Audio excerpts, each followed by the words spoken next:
आज हम लोग 15 मोस्ट वीवीआई क्वेश्चन का प्रैक्टिस करेंगे। तो अगर आप क्लास 10th में हो तो फिर ये वीडियो आपके लिए। हमारा पहला क्वेश्चन है कि परिमेय संख्या में दशमलव प्रसार कितने अंक के बाद जाकर रुकेगा, इसमें ये बताना है। तो हम इसे इस तरह से लिखेंगे कि 43 डिवाइड 2 की पावर 2 गुना 5 की पावर यहाँ पे 3 और इसका ये 2 यानी 5 की पावर भी 5। तो जिसका पावर सबसे ज़्यादा होगा दशमलव उतना ही अंक के बाद जाकर दशमलव के बाद उतना ही अंक आएंगे। तो हमारा ऑप्शन नंबर डी बिल्कुल सही है। इस क्वेश्चन में हमें दो धन पूर्णांक ए और बी के लिए एचसीएफ और एलसीएम का गुणा किया जाता है, फिर उसमें ए और बी के गुणनफल से भाग दिया जाए तो फिर इसका रिजल्ट क्या आएगा, हमें यही बताना है। तो इसके लिए एक फार्मूला होते हैं कि अगर एचसीएफ और फिर एलसीएम दोनों को गुना किया जाए तो इसका जो रिजल्ट आएगा वो ए गुना बी के बराबर आएगा। तो यहाँ पर ए और बी इससे अगर हम इसमें भाग दे दे तो इसका रिजल्ट आ जाएगा 1, यानी इसका डी ऑप्शन बिल्कुल सही है। तो तीसरा नंबर क्वेश्चन है कि कौन सी संख्या रूट संख्या होते हैं। तो रूट संख्या वैसे संख्या को कहा जाता है जो प्राइम नंबर हो। तो प्राइम नंबर होते हैं जो खुद से और 1 से डिवाइड हो। फॉर एग्जाम्पल 3, 2, 7, 11 इस तरह के। ऐसे संख्या है हमारे यहाँ पे 11। 4 नंबर क्वेश्चन है कि cos 90 - 5 क्या होते हैं। तो ये एक फार्मूला है कि cos 90 - 5 होते हैं sin 5। आप इन सारे फार्मूला को याद कर सकते हो। इसे सॉल्व करने के लिए हम 1 को लिख सकते हैं 1, लेकिन यहाँ पे cos स्क्वायर और cos स्क्वायर इसको लिख सकते हैं कि cos की पावर 4। तो अब आप यहाँ पे ध्यान से देखो तो 1 की पावर हम 4 डाल सकते हैं, क्योंकि 1 का पावर 4 डाले फिर भी ये 1 ही आएगा। तो अगर आप 1 को स्क्वायर और फिर से इसका स्क्वायर करो तो भी यहाँ कोई फ़र्क नहीं पड़ेगा। और यहाँ पे cos स्क्वायर फिर इसका हल स्क्वायर कर दो, ए स्क्वायर माइनस बी स्क्वायर, ये वाले फार्मूला को अप्लाई करेंगे। अप्लाई करो तो ये हो जाएंगे एक बार प्लस में और एक बार माइनस में, यानी हम इसे इस तरह से लिख सकते हैं 1 माइनस cos स्क्वायर और फिर ब्रैकेट में यानी गुना देकर 1 प्लस cos स्क्वायर। तो अब ये हो जाएंगे 1 माइनस cos स्क्वायर, ये हो जाते हैं साइन स्क्वायर थीटा। यहाँ पर एंगल हमारा फाई है तो फाई डालेंगे और फिर ब्रैकेट में 1 प्लस cos स्क्वायर फाई, जो कि हमारा ऑप्शन नंबर हो जाएगा B. Yes, option number B बिल्कुल सही है कि साइन स्क्वायर फिर sine square into 1 plus cos square phi. Alpha inverse plus beta inverse क्या होगा, 1 बटा अल्फा प्लस 1 बटा बीटा। अब यहाँ पर हम इसका एलसीएम लेंगे तो यहाँ अल्फ़ा इंटू बीटा और फिर यहाँ हो जाएगा अल्फ़ा प्लस बीटा, जो कि ये होते हैं शून्यकों का योगफल, ये होते हैं शून्यकों का गुणनफल। तो अब हम यहाँ पर शून्यकों का योगफल लिखे जो कि होते हैं -b/a और गुणनफल होते हैं c/a। तो ये आ जाएंगे हमारा। तो यहाँ पर a से ये a कैंसिल हो गया तो हमारा इसका जो आंसर बचा वो -b/c बचा। हमारा यहाँ पे 3 तो यहाँ हो जाएगा -3 और यहाँ पर c का मान है -1 तो ये रहा -1। तो ये -1 -3 को कैंसिल कर देगा तो इसका आंसर आ जाएगा b, यानी 3 बिल्कुल सही आंसर है। तो अब इसका सल्यूशन को चेक करते हैं।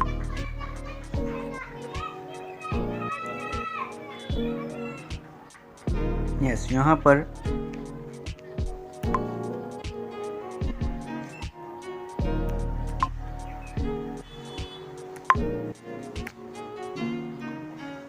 ये रहा हमारा ए बी जो कि यहाँ दे दिया था। और यहाँ अल्फ़ा को इस तरह से लिख सकते हैं 1 बटा अल्फ़ा प्लस 1 बटा बीटा। अगर हम ये दोनों का एलसीएम लेंगे तो फिर ये फार्मूला अप्लाई किया एंड सिंपल हमारा आंसर आ गया +3, जो कि ऑप्शन नंबर बी में था।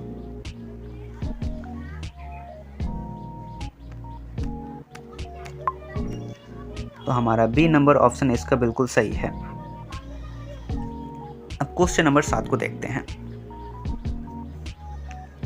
नंबर 7 है हमारा कि यदि कोई p एक धनात्मक पूर्णांक है और हमें बताना है कि धनात्मक सम संख्या का रूप क्या होगा। सम संख्या का रूप होते हैं 2m या फिर हम इसे लिख सकते हैं 4m या फिर 6m, कुछ इस तरह से।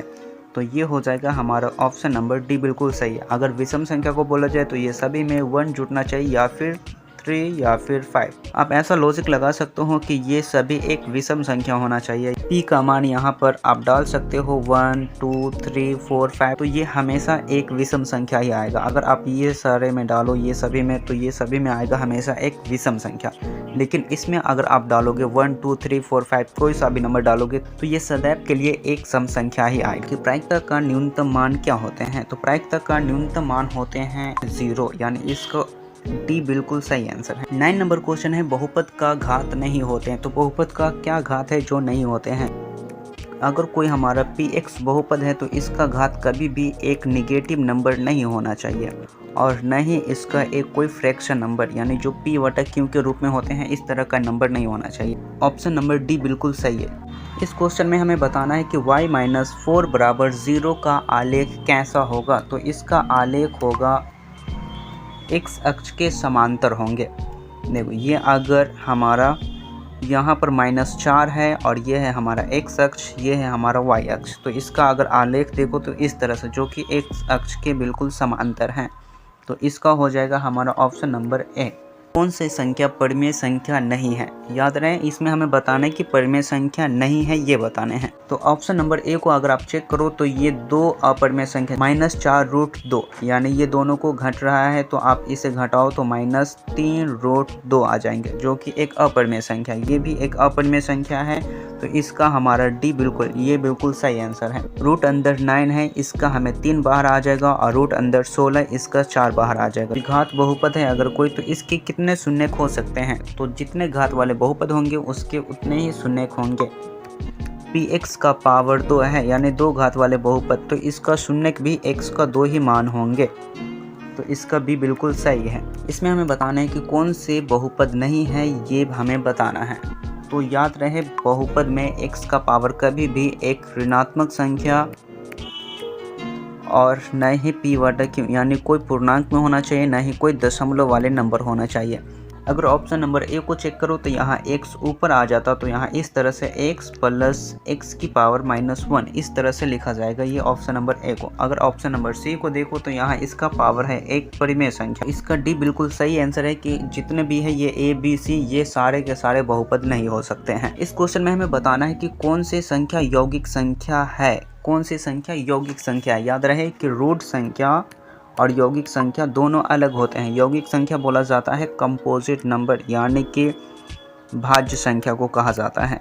अब 2 को डिवाइड लगाओ तो ये सिर्फ खुद से और 1 से कटेगा, जो कि ये भाज्य संख्या नहीं है। अगर आप 4 को डिवाइड करो तो ये 2 से भी कटेंगे, खुद से भी कटेंगे और 1 से भी कटेंगे, तो ये है हमारा एक भाज्य संख्या। ऑप्शन नंबर बी होगा हमारा। 15 नंबर क्वेश्चन है हमारा कि x - y बराबर हमें दे दिया है कि 6 है, और फिर यहाँ दे दिया कि x² + y² बराबर 30 यानी 30 है। तो हमें बताना है कि x × y यानी ये x × y का मान क्या है, यही हमें बताना है। यहाँ पर हम एक छोटा सा फार्मूला यूज़ करेंगे, जो a² + b² का मान निकालने के लिए यहाँ पर हम 2ab को जोड़ेंगे और फिर 2ab को घटा देंगे। तो जब हम ये पूरा पार्ट को लेंगे तो ये पूरा पार्ट हो जाएंगे a + b का होल स्क्वायर, लेकिन जब माइनस वाला लेंगे तो a - b का होल स्क्वायर हो जाएंगे, यहाँ पर +2ab। तो हम इसी फार्मूला को यूज़ करेंगे। फार्मूला को आप याद कर सकते हो कि जब a² + b² हो तो ये इस तरह से लिखे जाते हैं या फिर इस तरह से लिखे जा सकते हैं। इसके सॉल्यूशन को देखते हैं। इस फार्मूला के अकॉर्डिंग a² + b² + 2ab जब हम जोड़े फिर घटा दिए, इस फार्मूला के अकॉर्डिंग हम यहाँ पे सॉल्व कर रहे हैं। तो यहाँ पर हम ये माइनस वाले लेंगे तो x - y का होल स्क्वायर हो गया। यहाँ क्वेश्चन में हमें पता है कि x - y बराबर 6 है, तो हम ये पूरा वाले पार्ट को लेकर और यहाँ पे हम शुरू किए। तो यहाँ हमारा रिजल्ट मिला कि x - y का होल स्क्वायर, यहाँ पे हम 6 डाल दिए, +2xy बराबर 30। अब ये 6 को हम बराबर के इस साइड लेकर आए तो यहाँ पर -36।